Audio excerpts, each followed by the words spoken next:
नमस्कार, आप देख रहे हैं खास खबर और खास खबर के साथ मैं हूं दीपक शर्मा। खास खबर में आज बात होगी उम्र की। जी हां, उम्र खास तौर पर लड़कियों का जिक्र होता है तब इसकी बात होती है, लेकिन जो सियासत है उसमें बात हो रही है उम्र की और सीएम हैं सामने, तो उम्र को लेकर क्यों विवाद खड़ा हुआ है ये बताएंगे आपको। चुनाव प्रचार जोर पकड़ रहा है और बीजेपी के बड़े नेताओं की रैली की तारीख तय हो चुकी है। इसी बीच मुख्यमंत्री और बरहेट से जेएमएम उम्मीदवार हेमंत सोरेन के चुनावी हलफनामे पर बीजेपी ने सवाल उठाए हैं। ये सवाल है उम्र को लेकर। हेमंत सोरेन ने जो हलफनामा दायर किया है उसमें उनकी उम्र 49 साल बताई गई है। इसी को लेकर बीजेपी नेता सवाल उठा रहे हैं। दरअसल 2019 में हेमंत सोरेन ने जो हलफनामा दायर किया था उसमें उनकी उम्र 42 साल लिखी है। सवाल यही उठाए जा रहे हैं कि महज 5 वर्षों में उम्र 7 साल कैसे बढ़ गई। वो तो रिकॉर्ड बतला रहा है ना, उसमें हम लोग क्या बोल रहे हैं, क्योंकि इन लोगों को गलत करने का स्वभाव में शामिल है, आदत बन चुकी है, इसलिए गलत काम करना है तो हर चीज में गलत काम कर रहे हैं। इसलिए मुझे कुछ कहना नहीं, वो तो रिकॉर्ड बतला रहा है किस प्रकार से जनता को तो धोखा दिए ही, चुनाव आयोग को भी धोखा दे रहे हैं, सरकारी तंत्र को भी धोखा दे रहे हैं, आम जन को तो धोखा दिए ही।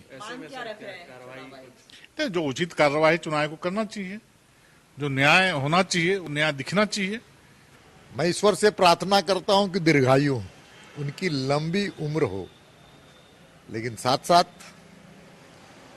राज्य के विकास में इतनी तेजी से अगर बढ़ना होता तो बेहतर होता, लेकिन अपनी आयु को बढ़ाने का काम किया। इससे दुर्भाग्य और क्या हो सकता है, वो गंभीर नहीं।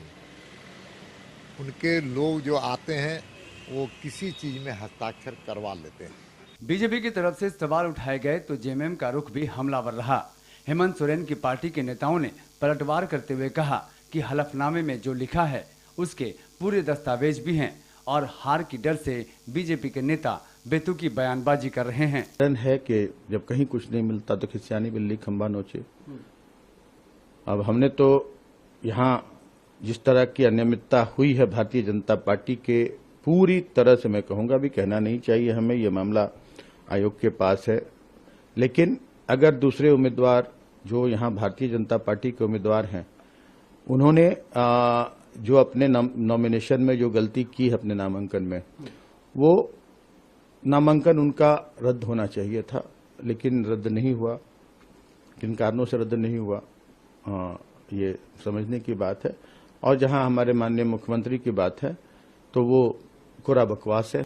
देखिए, बीजेपी तो हर तरह का तिकड़म फिराती है। मैंने कहा ना कि उनको विकास पर चुनाव नहीं लड़ना है, वो पीठ पीछे ही चुनाव भोगने का काम करने की कोशिश करती है, लेकिन उन्हें कामयाबी नहीं मिलेगी। ये चुनाव लड़ेंगे और बहुत अच्छे से हम लोग जीत के यहाँ सरकार बनाएंगे।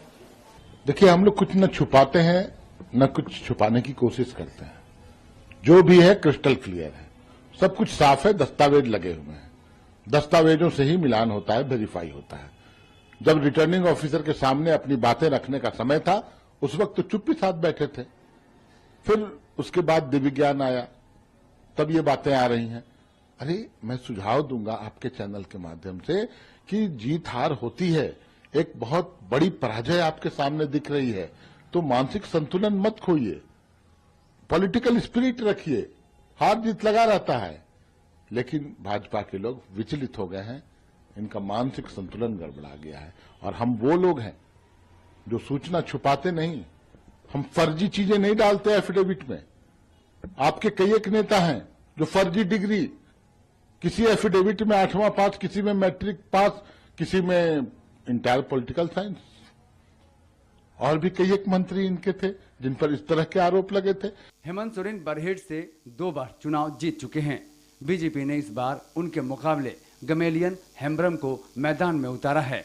अब हेमंत सोरेन के हलफनामे पर सवाल उठाया जा रहा है और बीजेपी के नेता इसे लेकर जेएमएम पर तंज कस रहे हैं।